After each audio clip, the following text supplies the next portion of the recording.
So I'm Dibyesh Anand, my preferred pronouns he and him. Apart from being head of school here, which is one of the academic schools, I'm also the co-chair of University EDI committee. Now I wanted to welcome you all to University of Westminster on behalf of my university. Now there's something about me generally, people say that they can forget my name but they don't forget me usually once they have met me.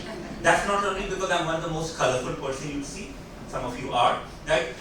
This is in my sober mood, by the way, not in my more colorful mood. The reason I thought what should I address, it depends upon which mood you are in, and I do it. And okay, so it's not about me, it's about welcoming you.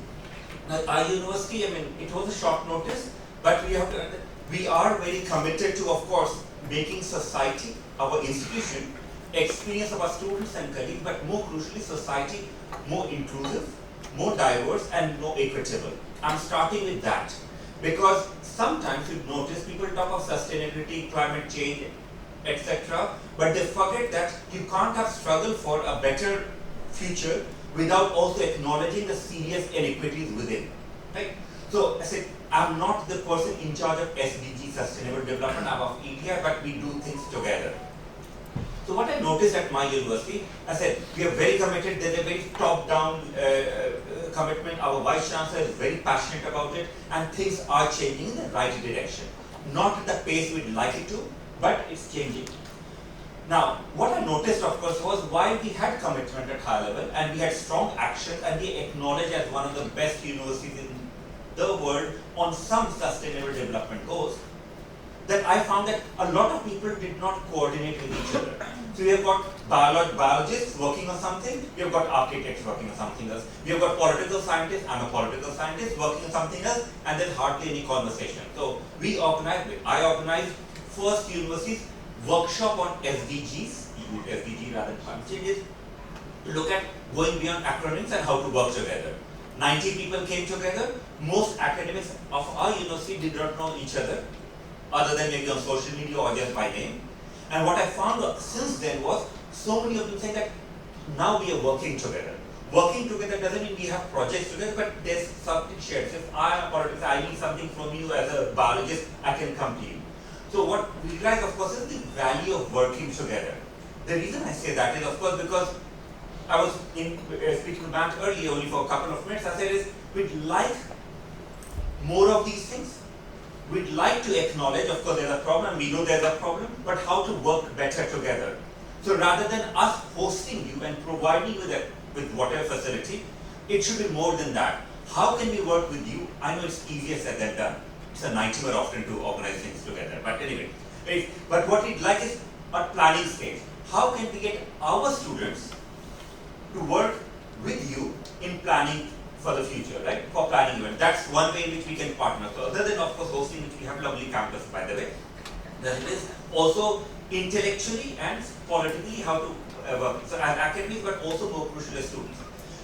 And one more observation which I make with these things is, of course, after visibility, only what I see, not what is reality. Because what you see might not be who I am and how I identify. Is that you're so less diverse than our student body.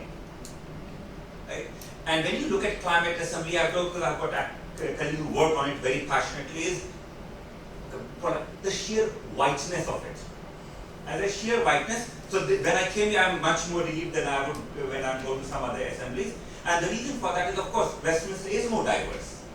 But I'm sure it's even more diverse than what the circle here is.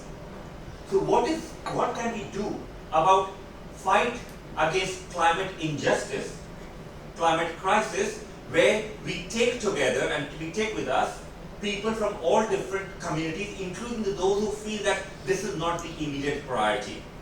One final thing, and I'll end here, is, of course, we do it about Westminster here, right?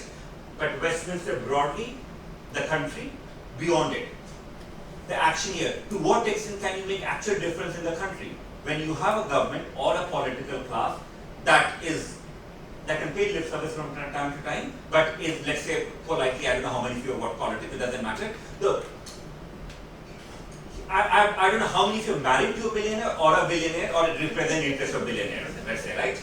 Now, so I'm just leaving it at that. So then, but also, even if you get it right in Westminster, in London, in the UK, does it actually make a big difference to the world until and unless we also tackle deep crises of injustice, including injustice, inequities, and of course all kinds of climate change related crises in all parts of the world. So us becoming a bubble is not the answer, right? And therefore I do hope, and as I said, you can see, I'm adopting very globalist perspective, but not globalist of the kind which is anti-local, but something where we acknowledge things we do here are connected to things there, and our struggle is connected to struggles elsewhere. And what we can do at university, of course, is partner with you in the future also to work together on how to deal with all these complex challenges, but not be in despair, but know that there is hope. Thank you so much.